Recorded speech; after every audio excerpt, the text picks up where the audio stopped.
Hello friends, मैं नवीन तिवारी दक्षिण competition classes के ऑनलाइन यूट्यूब चैनल में एक बार अपने भाइयों का फिर से एक बार स्वागत करता हूं। आज हम लोग संविधान अपना अगला टॉपिक उठा रहे हैं जो राज्य और केंद्र दोनों के लिए कार्य करता है। उस पद का नाम होता है CAG, इंग्लिश में बोलते हैं, और हिंदी में बोलते हैं नियंत्रक महालेखा परीक्षक। CAG क्या बोलते हैं? Controller auditor general of India, Hindi में बोलते हैं नियंत्रक महालेखा परीक्षक। ध्यान रखिएगा, इस पद का उल्लेख भारतीय संविधान में अनुच्छेद 148 से 151 के मध्य किया गया है। कहां से कहां तक किया गया है? अनुच्छेद 148 से 148 से 151 तक किया गया। ध्यान रखिएगा, इस पद के बारे में पहले हम कुछ बेसिक बातें जानेंगे।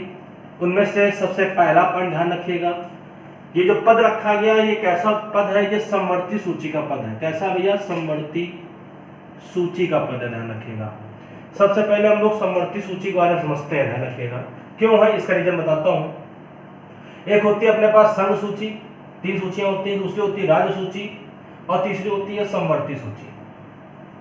संघ सूची वह विषय जो सेंट्रल गवर्नमेंट के अधीन कार्य करते हैं, सिर्फ सेंट्रल गवर्नमेंट का यूज करता है, सेंट्रल गवर्नमेंट के अधीन कार्य कर रहे होते हैं। कौन से विषय होते हैं? संघ सूची के विषय होते हैं। कुछ ऐसे विषय होते हैं जो सिर्फ राज्य का अधीन कार्य कर रहे होते हैं, राज्य के राज्य सूची के विषय होते हैं। और कुछ ऐसे कानून होते हैं जो राज्य एवं केंद्र दोनों के लिए कार्य कर रहे होते हैं, उसे हम लोग कहते हैं समवर्ती सूची। मतलब कुल मिला के सीधा सीधा समझते हैं, जो संघ सरकार के अंतर्गत, केंद्र के अंतर्गत कार्य कर रहे हैं या केंद्र के अंतर्गत केंद्र उनको मैनेज करता है, वो हो गया संघ सूची। जिनको राज्य मैनेज करता है वो राज्य सूची, और जिसको दोनों के दोनों मैनेज करते हैं वो क्या हो गया? समवर्ती सूची। ऐसे में एक पद होता है कौन सा? नियंत्रक महालेखा परीक्षक। क्यों? इसका कारण क्या है? इसका कारण यह है क्योंकि यह संघ और राज्य के लेखा और जोखा को देखता है। कहने का मतलब क्या हुआ? जितना भी अकाउंटिंग होती है सेंट्रल गवर्नमेंट की और स्टेट गवर्नमेंट की, उनका पूरा लेखा जोखा तैयार करना, उनकी जांच करना, ये सब काम कौन करता है भैया? नियंत्रक महालेखा परीक्षक। समझ में आ गया होगा, सेंटर के भी काम कर रहा, राज्य के लिए भी काम कर रहा। कौन सा विषय हो गया भैया? समवर्ती सूची। ठीक, अगला पॉइंट समझते हैं, तीसरा नंबर। भैया ध्यान रखिएगा, ये करता क्या है? ये संचित निधि का प्रहरी होता है। प्रहरी मतलब होता है रक्षा करने वाला। जो व्यक्ति रक्षक होता है, रक्षा करता, वही क्या होता है भैया? क्या कहलाता है? प्रहरी कहलाता है। ध्यान रखिएगा, संचित निधि किसे कहते हैं? जहां पर समस्त टैक्स का पैसा, टैक्स समझ गए होगा, आयकर हो गया, अपना बिक्री कर हो गया, अपना कस्टम हो गया, ध्यान रखिएगा, और आपका क्या नाम है, जितने भी XYZ जितने प्रकार के कर होते हैं या मनोरंजन कर, जितने प्रकार के कर होते हैं, वो समस्त करों को जिस जगह इकट्ठा किया जाता है वो कहाँ इकट्ठा होता है? संचित निधि में। इसी संचित निधि से देश के विकास कार्यों में, राज्य के विकास कार्यों में पैसा क्या किया जाता है? निकाला जाता है। तो कुल मिला के सिस्टम क्या हुआ? आय और व्यय, पैसा कैसे आया, पैसा कैसे खर्च हुआ, इसका पूरा का पूरा देख रेख कौन करता? हमारे नियंत्रक महालेखा परीक्षा करते हैं। हम लोग बोलते हैं क्या? CAG बोलते हैं। ठीक, आगे समझते हैं, ध्यान रखिएगा। इसके कुछ पद के बारे में समझ लेते हैं। इसका पद सबसे पहले नमूने के आधार पर बनाया गया सन 1935 भारत शासन अधिनियम। तो नमूने के आधार पर से कब बनाया गया? नमूने के आधार पर पूछो कोई भी तो क्या दोगे? 1935 भारत शासन अधिनियम। नमूना किसे कहते हैं? एक सिर्फ कह सकते हैं हम लोग टेम्परेरी ग्रुप में कार्य करने के लिए, जब जरूरत पड़े काम करा लो, जब जरूरत पड़े तो काम मत कराओ, जब लगे कि नहीं से काम कराने हो सकता तो उसको पद के साथ उसको कार्य सौंप दिया जाए, जब लगे नहीं छोड़ हटाओ तो उसको पद से क्या कर दिया जाए? हटा दिया जाए। नमूने के आधार पर ये पद कब आया? 1935 भारत शासन अधिनियम के हिसाब से आया। लेकिन वास्तव में ये पद कब आया? तो वास्तव में पता है 26 जनवरी सन 1950 को आया। कब आया? 26 जनवरी सन 1950 को आया, जिसको हम लोगों ने भारतीय संविधान में पूर्ण रूप से क्या कर दिया? लागू कर दिया। तो भारतीय संविधान में से पूर्ण रूप से कब लागू किया गया? क्या बताएंगे? 26 जनवरी सन 1950 में। ध्यान रखिएगा। तो क्लियर हो गया होगा। सबसे पहला ये किसका विषय है? समवर्ती सूची का। क्यों है? क्योंकि ये राज्य और केंद्र दोनों के लिए कार्य करता है। क्या कार्य करता है? लेखा जोखा, अकाउंटिंग का कार्य करता है। ध्यान रखिएगा। सब क्या करता और क्या करता है, जो संचित निधि का प्रहरी होता है। संचित निधि किसे कहते हैं, जो टैक्स का जितना पैसा होता है, जहाँ इकट्ठा होता है, वो संचित निधि कहलाता है। पैसा कितना आया, पैसा कितना खर्च हुआ, ये सब काम कौन करता है, हमारे नियंत्रक महालेखा परीक्षक। साथ साथ ध्यान रखिएगा, ये पद सबसे पहली बार कब दिखा, तो ये सबसे पहली बार दिखा था 1935 में। ध्यान रखिएगा, नमूने का था। इससे पहले बार वो दिखाई पड़ा था 1860 में, लेकिन एक सिर्फ एक नियमानुसार से बना लिया गया था, लेकिन इससे कारण ज्यादा नहीं होता था, ध्यान रखिएगा। लेकिन नमूने के आधार पर इसे कब व्यक्त किया गया, 1935 में, ध्यान रखिएगा। भारतीय संविधान में से पूर्ण रूप से कब लागू कर दिया गया, 26 जनवरी सन 1950 से इसे हमारे संविधान में पूरी तरीके से इस पद को क्या कर लिया गया, शामिल कर लिया गया। और शामिल होने के बाद आज भी इसी पद के आधार पर हमारे यहाँ जितना पैसा भारत सरकार या राज्य सरकार खर्च करती है, वो पैसा सही जगह खर्च हो रहा है कि नहीं खर्च हो रहा है, इसकी पूरी तरीके से जो जांच करता है वो कौन करता है भैया, हमारे यहाँ सीएजी नियंत्रक महालेखा परीक्षक। अगर जांच में कहीं पर भी कुछ भी गलतियां पाई जाती हैं तो उनको संसद के माध्यम से, ध्यान रखिएगा, अगर भाई सेंट्रल गवर्नमेंट का मामला है तो राष्ट्रपति के माध्यम से उससे संसद में व्यक्त कराएगा, संसद में उसकी पूरी तरह जांच होगी। आप लोग जानते हो लोक लेखा समिति का नाम आप लोगों ने जानते होंगे। इसी कारण इसकी जो रिपोर्ट होती है नियंत्रक महालेखा परीक्षक, किसे कहते हैं, पोस्टमार्टम रिपोर्ट कहते हैं, ध्यान रखिएगा। जब भी ये जांच करी रिपोर्ट सौंपता है, वहां पे जरा सा भी लग रहा होता है कि नहीं इस रिपोर्ट में कुछ गड़बड़ी है, लग रहा होता है कि नहीं जो पैसा खर्च किया गया सही ढंग से नहीं पैसा खर्च किया गया है, तो तुरंत उसको लेखा समिति में क्या कर दिया जाता है भैया, उसे पहुंचा दिया जाता है। उसके अलावा उसकी जांच होती है, जांच होने के बाद अगर लगता है कि नहीं इसमें घोटाला हुआ है तो उस मंत्री को हिसाब से क्या दी जाती है भैया, उसकी जांचकर्ता के अनुसार उसको सजा दी जाती है। देखा सभी लोग घोटाले में 2-4 नाम जानते होंगे आप लोग, 2G स्पेक्ट्रम घोटाला समझ ही गए होंगे आप, इसी तरीके से जानते हो कोयला घोटाला समझ ही गए होंगे, चारा घोटाला समझ ही गए होंगे। तो ध्यान रखिए, मुझे बताने की आवश्यकता नहीं, सब आप लोग पढ़े कहीं ना कहीं कोयला वाला घोटाला, ध्यान रखिएगा।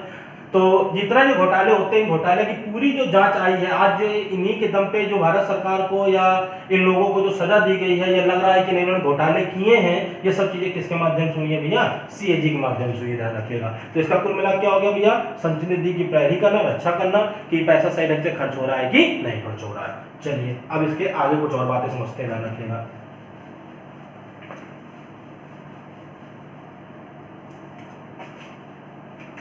हम लोग सीएजी से संबंधित कुछ अनुच्छेद उठाते हैं। इनमें अनुच्छेद 4 सबसे इंपॉर्टेंट है, लेकिन सबसे ज्यादा अनुच्छेद कौन सा इंपॉर्टेंट है, 148 और 149। लेकिन हम लोग सबसे पहले क्या करेंगे, पढ़ेंगे 4 के चारों, 150 भी 151 भी पढ़ेंगे, लेकिन दोनों थोड़ा सा ज्यादा फोकस करेंगे, लोग ध्यान रखिएगा। देखते हैं भैया, हम लोग ध्यान रखिएगा। सबसे पहले अनुच्छेद हम लोग से 148 उठाते हैं। क्या होता है 148 में, एक एक अनुच्छेद आपको समझाता चलूंगा। क्या होता है 148, अनुच्छेद 148 के तहत ही सीएजी की क्या करी गई होगा, सीएजी की नियुक्ति का प्रावधान किया गया है। तो सीएजी की कोई भी आप लोगों से पेपर में एग्जामिनेशन में ये क्वेश्चन आता है, सीएजी की नियुक्ति किस अनुच्छेद में उल्लेखित है, आर्टिकल बताएंगे 148। नियुक्ति करता कौन है बेटा, तुरंत बताएंगे हम लोग, राष्ट्रपति करता है। तो कोई पूछा लोगों सीएजी की नियुक्ति कौन करता है, क्या बताएंगे, राष्ट्रपति करता है, ध्यान रखिएगा। जब भी सीएजी या किसी व्यक्ति को भी बनाया जाता है XYZ, तो ध्यान रखिएगा सदैव IAS ही इस पद पर क्या होता है, नियुक्त किया जाता है, ये कंडीशन है। IAS सदैव वही IAS होगा जो सबसे वरिष्ठ होगा, सबसे ज्यादा एक्सपीरियंस होल्डर होगा, जिसको सबसे ज्यादा एक्सपीरियंस होगा, उसी को हम लोग इस पद पर क्या करते हैं, नियुक्त करते हैं। नियुक्त कौन करता है, तो हम बताएंगे राष्ट्रपति। ठीक, पहला पॉइंट ध्यान रखिएगा, ये सब 148 के अंदर ध्यान रखिएगा। दूसरा नंबर, इसकी शपथ की बात आती है, तो उसको शपथ कौन दिलाता है, तो भी हम लोग क्या बता के आएंगे, राष्ट्रपति। तो ध्यान रखिएगा कि सीएजी को शपथ कौन दिलाता है, राष्ट्रपति। यदि सीएजी अपने पद से त्यागपत्र देना चाहता है, क्या देना चाहता है, त्यागपत्र देना चाहता है, तो सीधे डायरेक्टली किसको दे सकता है, राष्ट्रपति को दे सकता है। चौथा पॉइंट ध्यान रखिएगा, क्या होगा, क्लियर हो गया होगा, सीएजी की नियुक्ति कौन कर रहा है, राष्ट्रपति कर रहा है। सीएजी होते कौन है, ध्यान रखिए, प्राय आईएएस अधिकारी इस पद पर क्या किए जाते हैं, नियुक्त किए जाते हैं। इस पद पर ध्यान रखिए, इसको शपथ कौन दिलाता है, राष्ट्रपति। यदि वो अपने पद से त्यागपत्र देना चाहते हैं तो भी कौन देगा, किसको दे देंगे अपना त्यागपत्र, राष्ट्रपति को। अब आगे समझते हैं, ध्यान रखिएगा सीएजी का कार्यकाल होता है। इस कार्यकाल में ध्यान रखिएगा आप लोग, थोड़ा सा कंफ्यूजन होता है, लड़के कंफ्यूज जाते हैं, लेकिन आपको बिल्कुल क्लियर कर रहा हूँ। कार्यकाल में पहला पॉइंट लिखा होता है, इसका कार्यकाल 6 वर्ष या 165 वर्ष, सॉरी 6 वर्ष या 65 वर्ष, इस दोनों का मीन क्या है, ध्यान रखिएगा।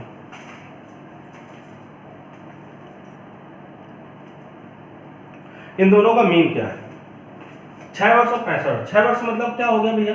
6 वर्ष का मतलब यहाँ पर ये है कि यदि मान लीजिए थोड़ी देर के लिए कोई XYZ कोई व्यक्ति 54 साल का है, 6 साल बाद वो कितने साल का हो जाएगा? 60 साल का। लेकिन वो ध्यान रखिएगा अभी उसकी एज 65 साल नहीं हुई है, इसी कारण ध्यान रखिएगा उसको उसके पद से भी हटाया नहीं। सीएजी का पद से हट जाएगा क्योंकि सीएजी के पद का कार्यकाल ही 6 वर्ष है, यहां से तो हट गया, लेकिन किसी दूसरे पद पर क्या कर दिया गया? नियुक्त कर दिया गया। लेकिन मान लेते हैं कोई व्यक्ति थोड़ी देर के लिए 62 साल का है, कितने साल का? 62 साल का, तो उसका 3 साल बाद वो कितने साल का हो जाएगा? 65 साल। इसका मतलब उसका जो कार्यकाल का वर्ष था 6 वर्ष, ये चाहे पूरा नहीं हो पाए इससे कोई मतलब नहीं है, लेकिन उसकी एज पूरी हो गई है, रिटायरमेंट सेवानिवृत्त का समय आ गया, 65 साल हो चुकी है, इस आधार पर भी इसको इसके पद से क्या कर दिया जाएगा? हटा दिया जाएगा। क्लियर हो गया होगा? तो पहला पॉइंट क्या हो गया? यदि उसकी उम्र कितनी हो जाए भैया? 65 साल हो जाए। यदि 65 साल उम्र नहीं हो पा रही है, उसका कार्यकाल 6 वर्ष हो रहा है, तो हटा देंगे। यदि उसका कार्यकाल पूरा नहीं हो पा रहा, उसकी उम्र पूरी हो रही, तो हटा देंगे। तो यहाँ पे बात लिखी जाती है जो पहले हो जाए, मतलब इसका क्या हो गया? या तो उसकी उम्र पहले हो जाए या तो उसका कार्यकाल पहले हो जाए। क्लियर हो गया होगा? आगे समझते हैं, ध्यान रखिएगा। 5वां पॉइंट इसी जगह, अगर सीएजी को उसके कार्यकाल के बीच से हटाया जाता है, मान लो डायरेक्टली इसको कार्यकाल के बीच से, अगर डायरेक्टली त्याग पद देना तो राष्ट्रपति देगा, लेकिन यदि कार्यकाल के बीच से हटाया जाता है तो कार्यकाल के बीच से संसद के माध्यम से, संसद के द्वारा ठीक उसी प्रकार से हटाया जाता है, उसी प्रकार से हटाया जाता है जिस प्रकार से सर्वोच्च सुप्रीम कोर्ट, समझ गए? एससी सुप्रीम कोर्ट समझिएगा, ध्यान रखिएगा, सुप्रीम कोर्ट के न्यायाधीश की प्रक्रिया जो होती है, जिस प्रकार से सुप्रीम कोर्ट के न्यायाधीश की हटाने की प्रक्रिया होती है, ठीक उसी प्रकार से हमारे यहाँ सीएजी को उसके पद से क्या करते हैं? हटाते हैं। जब भी हटाएंगे उसके बाद 2 आरोप लगते हैं, या तो कदाचार या मानसिक व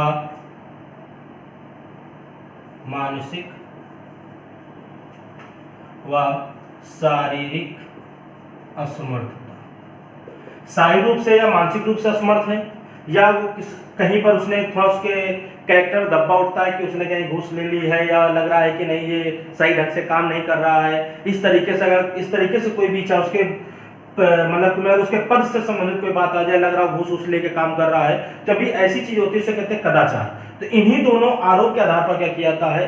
सुप्रीम कोर्ट के न्यायाधीश को हटाया जाता है, और इसी पूरी की पूरी प्रक्रिया द्वारा किसको हटाते हैं? नियंत्रक महालेखा परीक्षक सीएजी को हटाते हैं। जब प्रक्रिया चलती कहाँ है? संसद में चलती है, ध्यान रखिएगा। तो कोई पूछे भैया इसको इसके पद से जब भी हटाएं तो कैसे हटाएंगे? ठीक उसी प्रकार से जैसे सर्वोच्च न्यायालय के हम लोग न्यायाधीश को उसके पद से क्या करते हैं भैया? सेवा निवृत्त करते हैं, ध्यान रखिएगा। ठीक, एक पॉइंट और ध्यान रखिएगा, अगर बाई चांस, ऊपर वाला साफ कर रहा हूं, अगर बाई चांस कोई भी सीएजी सेवा निवृत्त होता है, कोई भी सीएजी सेवा निवृत्त होता है, मतलब उसका कार्यकाल पूरा हो गया है, तो ऐसी स्थिति में उसे कभी भी किसी भी सार्वजनिक पद पर नियुक्त नहीं किया जाता है। क्लियर हो गया होगा? अगर सीएजी के पद से कोई व्यक्ति रिटायर्ड हो रहा, हट रहा है, तो कभी भी उसे किसी दूसरे सरकारी पद पर कभी नियुक्त नहीं किया जाएगा, ये शर्त होती है इस पद की, ध्यान रखिएगा। तो कोई पूछा जो सीएजी के पद से कोई यदि व्यक्ति हटता है तो क्या उसे किसी दूसरे सरकारी पद पर नियुक्त किया सकता है? तो तुम बोलेंगे नहीं, लेकिन इसके 2 अपवाद है भैया, ध्यान रखिएगा। एक व्यक्ति का नाम था टीएन चतुर्वेदी साहब,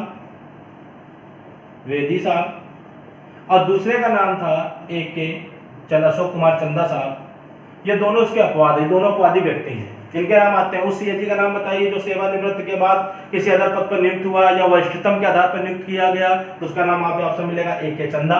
यदि AK चंदा नहीं मिलते तो हमारा कहेंगे टीएन चतुर्वेदी। इसका हम लोग पढ़ेंगे आर्टिकल 148 पूरा हम लोग दे चुके हैं। अनुच्छेद 149 क्या कहता है? अनुच्छेद 149 इसमें सीएजी के कार्य व शक्तियों का वर्णन किया गया है। क्या होती है सीएजी की कार्य एवं शक्ति? सबसे पहला काम ध्यान रखिए, ये करता क्या है, ये राज्य व केंद्र समझ गए होंगे, संघ की मैं बात कर रहा हूं, के जितने भी लेखा होते हैं, केंद्र एवं राज्य के लेखाओं समझ गए होंगे, अकाउंटिंग लेखाओं का परीक्षण करना, जांच करना, ये कौन करता है भैया? सीएजी। तो पहला काम क्या हुआ, केंद्र, संघ या राज्य दोनों के लिए काम करता है। मैंने पहले ही बताया अभी थोड़ी पहले 148 में के लेखा होते हैं, अकाउंटिंग होती है, उसकी क्या करता है भैया? जांच करता है, परीक्षण करता है, ध्यान रखिएगा, चेक करता है पैसा सही जगह खर्च हुआ है कि नहीं खर्च हुआ है, सब चीज जांच करता है। ये इसकी क्या है? शक्ति है, साथ साथ इसका क्या है? ये कार्य भी है। दूसरा नंबर देखते हैं भैया करता क्या दूसरा नंबर पे। दूसरा नंबर भैया ध्यान रखिएगा, इसका दूसरा कार्य होता है कि ये संघ व राज्य के जितने भी एक्स वाई जेड, ध्यान रखिएगा, जो संचित निधि होती है, संघ और राज्य की संचित निधि के आय व व्यय, संचित निधि थोड़े बच्चा चला, जहां पे टैक्स का पूरा पैसा रखा जाता है, उसके आय एवं व्यय का क्या करना? परीक्षण करना, चेक करना कि वो पैसा सही जगह खर्च हुआ है कि नहीं हुआ है, ध्यान रखिएगा। तीसरा पॉइंट देखते हैं। तीसरा पॉइंट भैया ये कहता है, ध्यान रखिएगा, आकस्मिक निधि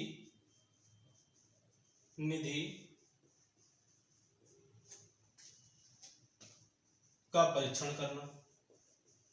आकस्मिक निधि का परीक्षण मतलब क्या होता है? आकस्मिक पैसा वो होता है जो संचित निधि से थोड़ा सा पैसा निकाल कर अलग रख दिया जाता है। संघ के अंदर उसका प्रयोग कौन करता है? राष्ट्रपति करता है। राज्य के अंदर इसका प्रयोग कौन करता है? राज्यपाल करता है। मतलब कुल मिला के संघ की बात आ रही, सेंट्रल गवर्नमेंट की बात आ रही है, तो उसका प्रयोग कौन करेगा? राष्ट्रपति करेगा। और राज्य की बात आ रही तो कौन करेगा? राज्यपाल करेगा, ध्यान रखिएगा। मतलब ये जो आकस्मिक पैसा होता है ये किसके पास रखा होता है? संघ बोले तो राष्ट्रपति के पास, राज्य बोले तो राज्यपाल के पास। तो क्लियर हो गया होगा क्या क्या काम हो गए? राज्य व केंद्र के लेखाओं की जांच करना, अकाउंटिंग की जांच करना, संघ व राज्य के संचित निधि के आय व्यय का परीक्षण करना, चेक करना कि पैसा सही खर्च हो रहा है कि नहीं हो रहा है, यहाँ भी ये काम हो गया। आकस्मिक निधि को देख चेक करना कि ऐसा नहीं पैसा निकाल लिया गया और आकस्मिक निधि दिखाई जा रही नहीं, सो गया, आकस्मिक निधि पैसा है कि पैसा है नहीं, इन चीजों की भी जांच करना।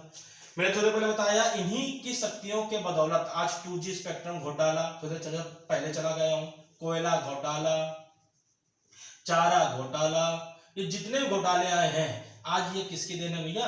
ये सीएजी की देन है। सीएजी रिपोर्ट किसको देता है? राष्ट्रपति देता है। ये कहाँ रखती है? कहाँ रखी जाती है भैया? संसद भवन रखी जाती है। और जब भी बजट पेश होता है वहां पे से क्या किया जाता है भैया? पढ़ा जाता है। लेकिन इसके पहले ये रिपोर्ट कहा जाती है, इसके पहले आती है, ध्यान रखना, चर्चा चला लोक लेखा समिति। और लोक लेखा समिति का अध्यक्ष कौन होता है? विपक्ष का नेता होता है, जो उसकी एक बिल्कुल नीट एंड क्लीन क्या करता है? जांच करता है कि ये पैसा सही ढंग से खर्च हुआ है कि नहीं हुआ। इसीलिए उसका जो अध्यक्ष बनाया था विपक्ष का सदैव नेता बनाया जाता है, ध्यान रखिएगा। तो क्लियर हो गया होगा, विपक्ष का नेता ना होता, पक्ष का होता, भारतीय जनता पार्टी चल रही है, कांग्रेस चल रही है, कांग्रेस का ही कोई व्यक्ति अध्यक्ष के रूप में होगा तो सीधी सी बात हो कभी घोटाला खुलने नहीं देगा। इसलिए सदैव विपक्ष पार्टी के का जो सदस्य होता है उसी को इसका अध्यक्ष बनाया जाता है और उन्हीं के माध्यम से घोटाले क्या होते हैं? खुलकर सामने आते हैं। लेकिन इसके मेन रूप इसका होता है, मेन रूप होता है नियंत्रक मालेका परीक्षा का, ध्यान रखिएगा। चलिए 149 जितनी शक्तियां थी बता दी। अब आते हैं अनुच्छेद 150। 148 और 49 ज्यादा इंपॉर्टेंट, 150 समझाता हूं क्या भैया, ध्यान रखिएगा। अनुच्छेद 150 में कहा गया संघ और राज्यों के ध्यान रखिएगा, संघ व राज्यों के प्रारूप, जितने भी प्रारूप होते हैं राज्यों के परीक्षण के प्रारूप को तैयार करना। बात वही ऊपर वाली 149 वाली है। संघ राज्य के जितने भी लेखा अकाउंटिंग होगा उसका पूरा का पूरा प्रारूप, पूरा डाटा कौन तैयार करेगा भैया? नियंत्रक मालेका परीक्षा करता है, ध्यान रखिएगा। किस अनुच्छेद करता है? 150 के तहत। अब आते हैं अनुच्छेद 151 में। अनुच्छेद 151 क्या कहता है? अनुच्छेद 151 कहता है इसके तहत यदि लेखा परीक्षण की जांच हो रही है, यदि वो जांच हो रही है और यदि ये मामला लेखा परीक्षण का मामला कहां का है? संघ का है, तो जो संघ का मामला होगा इस संघ की रिपोर्ट वो किसको सौंपेगा? रिपोर्ट देगा राष्ट्रपति को। बात क्लियर हो रही होगी? क्या हो रही है? एक से क्या बताया गया, यदि किसी भी लेखा परीक्षण की जांच हो रही हो, मामला कहाँ का है, संघ का है, तो रिपोर्ट किसको देगा? राष्ट्रपति को। यदि ये मामला कहाँ का है? राज्य का है, तो ये रिपोर्ट किसको देगा? राज्यपाल को। ये किस बताया गया? अनुच्छेद 151 बताया गया है। तो क्लियर हो गया होगा। यदि किसी परीक्षण की जांच हो रही है, मामला कहाँ का है? संघ का है, सेंट्रल गवर्नमेंट का, तो रिपोर्ट किसको देगा? राष्ट्रपति को। यदि मामला कहाँ का है? राज्य का है, तो रिपोर्ट किसको देगा? राज्यपाल को। ध्यान रखिएगा। ये हो गया भैया क्या? नियंत्रक महालेखा परीक्षा का पूरा जितना भी चैप्टर था, मैंने 148 से लेकर 151 तक का पूरा मेंशन कर दिया है। ये चैप्टर आज से यहाँ से क्या होता है भैया? क्लियर होता है, समाप्त होता है। ध्यान रखिएगा। इसको ध्यानपूर्वक पढ़ेंगे और पढ़ने के बाद इसको ध्यान रखिएगा, यहाँ से हमारे पेपर में कम से कम 1 से 2 नंबर कभी कभी एग्जामिनेशन में पूछ लिए जाते हैं। सीएजी का जो पद है, वो जो सीएजी का पद है, इसको भारतीय संविधान में कब पूर्ण रूप से लागू किया गया? याद रखेंगे हम लोग, पीछे पढ़ के 26 जनवरी 1950। सीएजी का कार्यकाल कितना होता है? ऑप्शन लिखा हो 6 वर्ष, फिर लिखा होगा 5 वर्ष, फिर लिखा होगा 5 वर्ष, 65 वर्ष, फिर लिखा होगा 6 वर्ष या 65 वर्ष। तो क्या बता आएंगे? 6 वर्ष या 65 वर्ष। सीएजी को शपथ कौन दिलाता है? तो बताएंगे राष्ट्रपति दिलाता है। यदि वो अपने मन से त्यागपत्र देना चाहेगा तो किसको देगा? सीधे राष्ट्रपति देगा। उसको भैया उसकी नियुक्ति कौन करता है? राष्ट्रपति करता है। यदि उसको पद से हटाना हो तो कैसे हटाएंगे? ठीक उसी प्रकार जिस प्रकार जो सुप्रीम कोर्ट के मुख्य न्यायाधीश को हटाते हैं। इस तरीके से पेपर में क्या बनते हैं भैया? क्वेश्चंस बनते हैं। उसकी कार्य शक्ति का उल्लेख किस अनुच्छेद में किया गया? 149 में किया गया। उसकी नियुक्ति किस अनुच्छेद में? 148 में है। यदि किसी प्रकार से वो संघ और राज्य का प्रारूप तैयार कर रहा तो किस अनुच्छेद तैयार करेगा? अकाउंटिंग पूरा डाटा तक किस अनुच्छेद तैयार करेगा? 150 के तहत। यदि वो कोई भी जांच कर रहा मामला संघ का, तो रिपोर्ट राष्ट्रपति सौंपेगा। इसका उल्लेख किसमें किया? 151 में। यदि वो राज्य का मामला राज्यपाल को रिपोर्ट सौंपेगा, किस अनुच्छेद में उल्लेख किया? 151 में। इस तरीके से पेपर में क्या बनते हैं? इससे क्वेश्चन बनते हैं। ध्यान रखिएगा। ये चैप्टर से क्या होता है? खत्म होता है। जय हिंद, जय भारत।